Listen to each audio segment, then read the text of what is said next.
Bismillah. Ya alhamdulillah. Hamdan katsiran tayyiban mubarakan fihi kama yuhibbu rabbuna wa yarda. Amma ba'du. Sahabat-sahabatku, keluargaku, Muslim Baker Indonesia, Jogja Bandung. Setelah bahasan demi bahasan tuntas kita sampaikan, mungkin ada yang mau ditanyakan ya seputar kajian lebih utama, atau mungkin ada hal-hal lain yang mesti diobrolin, ditanyain. Maksud itu, Allah silakan. Saya boleh tanya dari pagi, Ustaz. Enggak betul kan? Dari pagi mengenai safar, Ustaz, ada nggak dalil yang khususkan bahwa kita tidak boleh berpergian selain ketiga tempat itu yang sebenarnya Mekah, Madinah, Al-Aqsa ya? Kalau misalkan kita safar dalam tujuan mau ke ada diajak gitu ke luar negeri tapi bukan tujuan untuk beribadah gitu. Iya, hadis tersebut menjelaskan tentang pengkhususan mendatangi masjid-masjid tertentu dalam rangka ibadah. Hadisnya. Sementara safar itu umum sifatnya. Tapi kalau sengaja ingin mendatangi masjid dan mengkhususkan ibadah, kan nanti ada orang yang memang sengaja membuat sebuah kegiatan yang mungkin positif kesannya, datang ke masjid-masjid peninggalan sejarah yang kuno lagi dan lain. Maka turun dari la tusafir illa salasati masajid, Masjidil Haram, Masjidil Hadza, Masjidil Aqsa, gitu ya. Dan itu menjadi dalil yang panjang. Banyak hal nanti akan dibahas karena keutamaan tiga masjid tersebut. 100.000 kali lipat beribadah di Haram, di Mekah, di Nabawi 1.000 kali lipat, dan di Aqsa 500 kali lipat, gitu ya. Jadi kalau memang kita pengen mendatangi masjid, ya nggak boleh keluar dari tiga ini. Kalau yang lain itu niatnya bukan itu, silaturahmi ya, atau apalah yang kira-kira memang mendatangkan kecintaan Allah. Nah, Fadhal, silakan lagi. Ayo. Ustaz, naam. Bujaki, Masya Allah. Ustaz, anak bukan bertanya, minta nasihat Ustaz. Jadi Ustaz selalu bilang kalau jadi bikers tuh jangan baperan, Ustaz. Nah, bagaimana nasihatnya buat anak yang suka ya misal ada sedikit kalau ada masalah di komunitas itu suka ada baper gitu, Ustaz. Tolong nasihati, Ustaz. Khususnya buat anak gitu. Memang kesalahan kita tuh menganggap MBI sebagai geng motor. Harusnya MBI ini wadah para biker. Jadi kita nih kalau ke MBI ini nyari solusi. Kalau bicara geng motor ada baper karena memang di sana nggak ada solusi, yang ada touring, riding, happy aja gitu lah.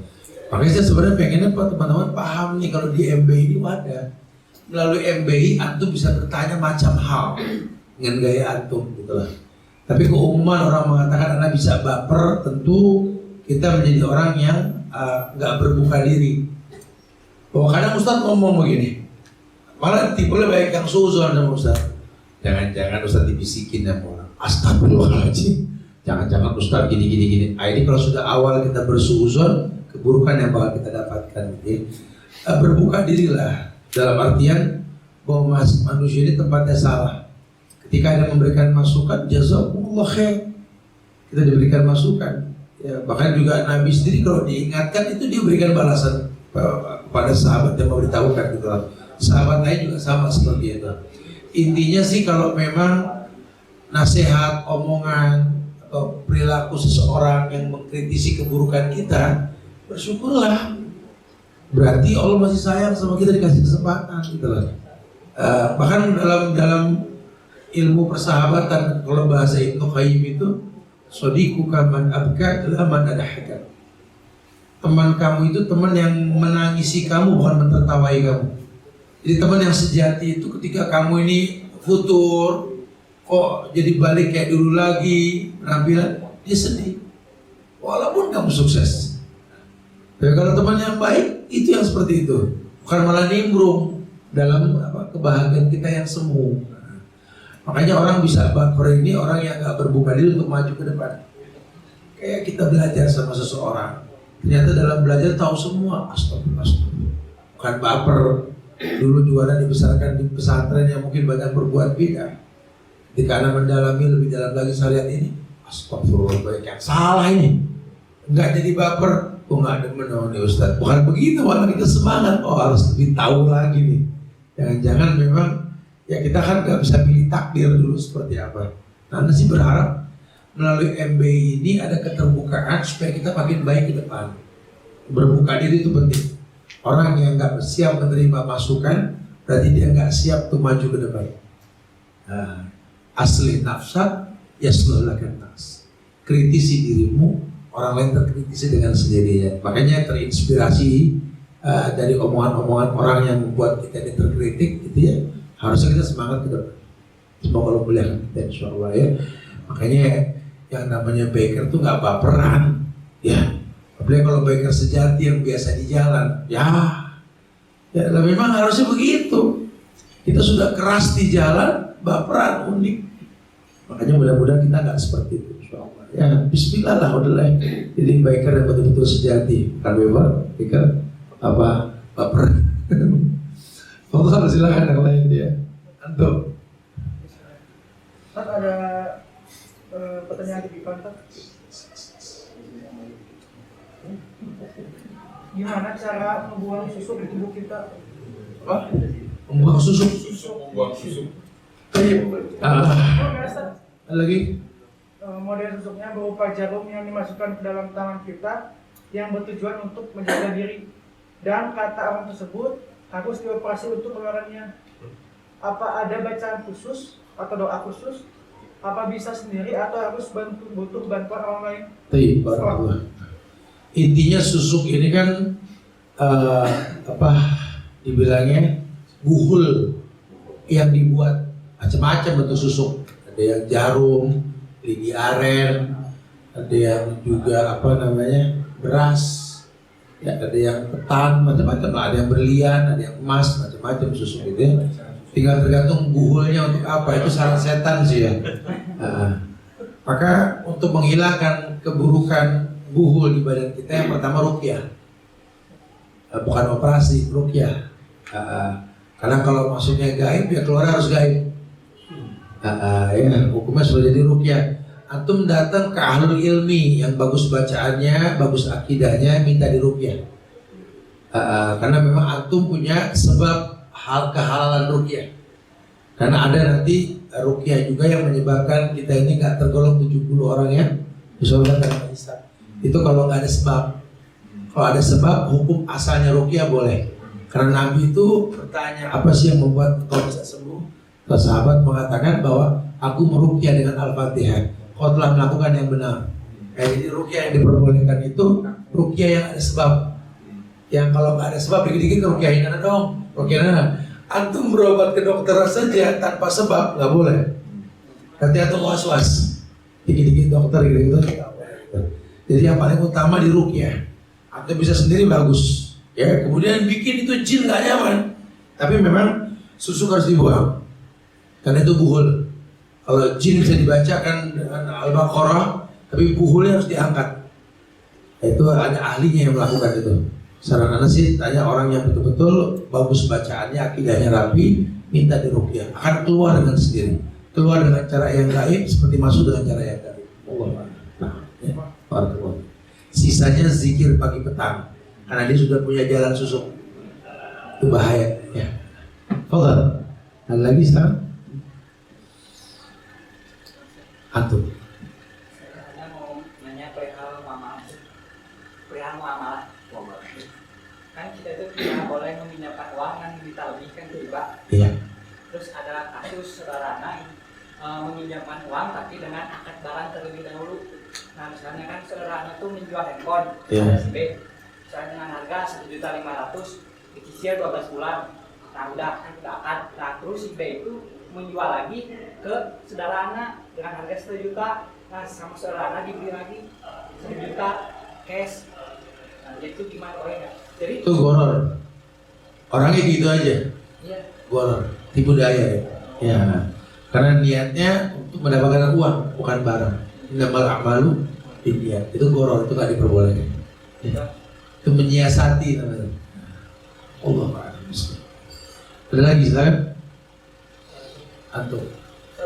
Tidak kan kalau tempat kerja itu kan teman bisa yang ceramah harus bermalam kita menyampaikan gitu ya. Kadang kita kasih perintah tuh orang tuh nggak dengar sekali gitu kan. Jadi kedua kali itu kadang bisa. Sebenarnya sih arti lemah lembut ini bukan lembek. Lemah lembut ini teknik penyampaian dengan wibawa yang dia punya. Maju. Masih maju dong. Tapi kalau apa namanya? Ayo maju dong. Ustaz kenapa lagi gitu? Ya antum puasa, antum disakitin, dizolimin afal ya. Lagi puasa sih. Lembut tapi wibawa gitu loh. Bukan antum lembek, injak-injak, bukan. Itu timbul dengan sendirinya. Ya kayak kita melihat kesalahan seseorang, kita kritisi dengan cara yang lembut gitu loh. Karena targetnya kita berusaha untuk menghilangkan itu. Kayak kita lihat kesalahan orang tua kita lah. Tawarannya kan wasahibhuma fid dunya ma'rufah, jadi orang tua kita sahabat, betul. Nah, dalam rangka amar ma'ruf nahi munkar pakai bahasa persahabatan, tapi tidak akan pernah hilang pada fokus penghilangan keburukan tersebut. Jadi yang dimaksud atur lembut ini bukan lembek. Ya, lembut tutur katanya, tingkah laku lebih tegas ya, sebagai pimpinan. Allahu a'lam. Ada lagi betul? Antum. Biasa pada ini saat anak tuh kalau di jalan ada aja gitu ya yang misalkan kemarin di jalan di Antapani ada orang kejatuhan rokok gitu kan, jadi naluri bukan naluri ya berbuat baik, disusul dikasihkan gitu kan ya, sama ini barang haram gitu, apa dikasih ya anak kasihin, nah itu gimana atau kayak rokok jatuh ya. Ini barangnya haram gitu setelah mikirnya gitu, anak berbuat baik anak susul dikasihin gitu. Namanya ta'awun al-ismi. Ta'awun al-ismi wal udwan. Setelahnya mikir anak, jadi meneruskan barang haram. Harusnya jangan. Oh, harusnya si isep sendiri.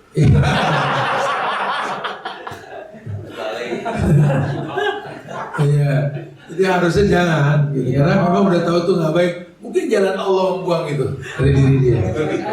Tahu sih diterima sama Allah, alhamdulillah diterima sama Allah itu ya. Untuk berbuat baik.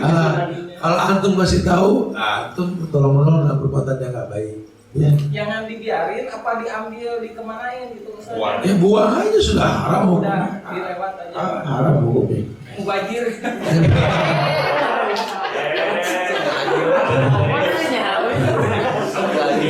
Biasa Mubazir kalau yang halal, yang haram nggak mubazir. Ya jadi sebaiknya kalau ada sesuatu yang memang buruk, ya kita jangan nimbrung. Antum, masya Allah, bawaan barang antum ini masya Allah legend ini ya. Kalau antum ada non muslim beli, ya, untuk acara perayaan acara mereka, boleh nggak kira-kira? Boleh nggak? Untuk acara perayaannya. Iya, acara macam-macam mereka lah.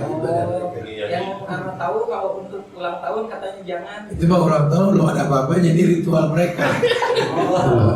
Sering Ustaz. Berarti memang itu nggak usah khawatir, hukum asalnya boleh. Ya, Tapi jangan pernah ngasih tambahan, karena tahun ada ismi. Jadi kalau antum memang dipesan buat acara-acara ibadah non muslim, ya. tapi ini tambahan dari saya semoga lebih khusus lah untuk tahun ada ismi. Apalagi jelas tadi barang jatuh yang haram, udah kelas sikirkan buang kalau ya. Iya sekali lagi betul. Aku sering dipesenin di tempat rumah duka misalkan di Bumi Baru gitu sama orang non muslim yang meninggal gitu. Ya, Pesan makanan. ya pesen dia. Boleh nggak apa-apa, asal jangan ada tambahan. Jangan menolong program mereka. Makanya nggak usah kebawelan kalau orang beli, layanin aja udah. Nggak usah banyak apa gitu. Sebanyak tanya. Ya intinya muamalah tuh boleh. Antum yang jual baju pakai jual baju kurang bahan, model pakaian perempuan.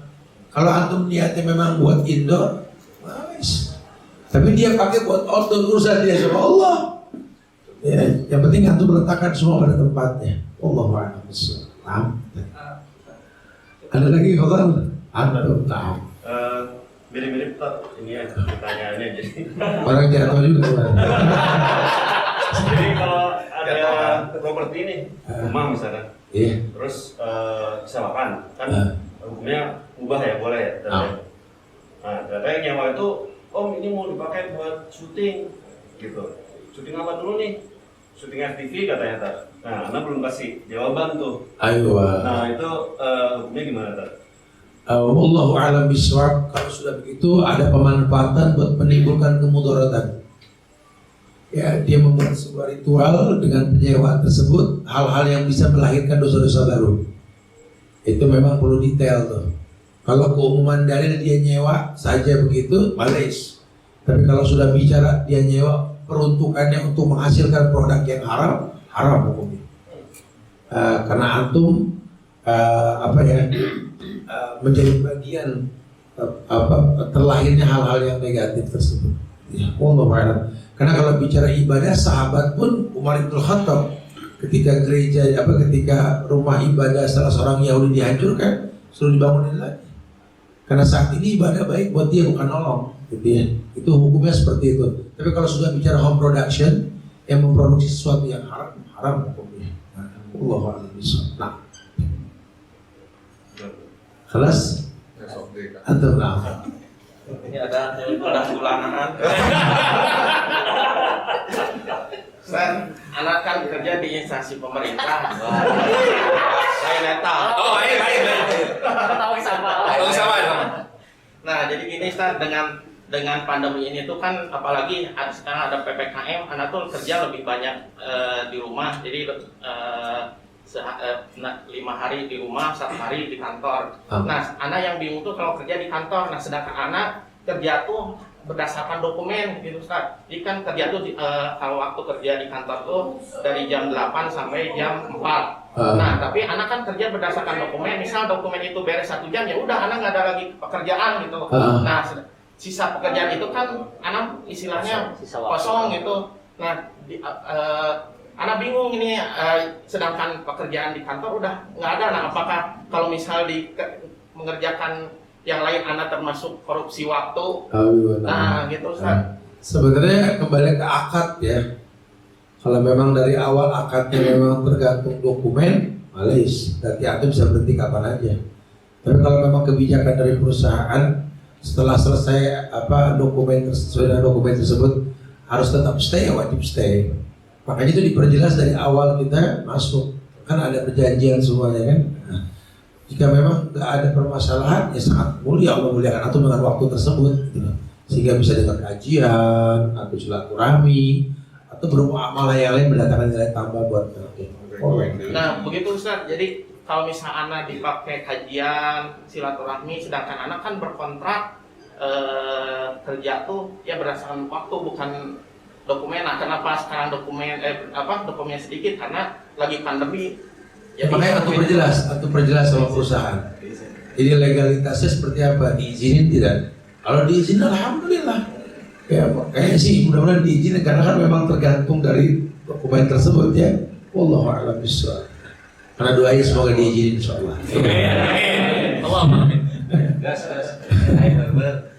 Tapi akhir insyaallah manfaat yang disampaikan buat anak pribadi, buat antum sekalian. Kalau jamaah pandemi ini jangan melemahkan semangat kita buat belajar. Ya, terus semangat belajar, manfaatkan waktu kosong ini buat baca-baca buku di rumah. Anak-anak MBI kalau bisa di rumah tuh punya perpustakaan kecil lah, yang mulai mengoleksi buku-buku yang biasa dibaca dengan mudah, ya. Kemudian jangan lupa jaga ukhuwah di antara kita, ya. Saling berhusnuzon di antara kita tuh penting sekali, karena kita ini keluarga, ya, kita ini wadah tempat kita bisa beragama dengan cara yang baik, ala baiknya begitu tentunya ya, tanpa melanggar syariat. Kalau bukan kita yang saling menjaga, nanti keburukan buat kita. Kita bersyukur kalau dulu kita tongkrong di jalan, di tempat-tempat yang malah menimbulkan keburukan. Sekarang kita punya wadah. Mudah-mudahan jadi penyebab Allah muliakan kita ke depan insyaallah ya. Antum dekat sama ustadz, antum dekat sama guru-guru. Jangan nunggu kegiatan seperti ini. Ya, boleh online, telepon, datang, sharing. Kapanpun terbuka buat guru-guru antum ya. Semoga manfaat yang disampaikan. Anda minta maaf ya kalau ada kekurangan. Semoga hanya milik Allah. Kita tutup dengan kafaratul majlis. Subhanallah wa bihamdihi, asyhadu an la ilaha illa anta, astaghfiruka wa atubu ilaik. Assalamualaikum warahmatullahi wabarakatuh.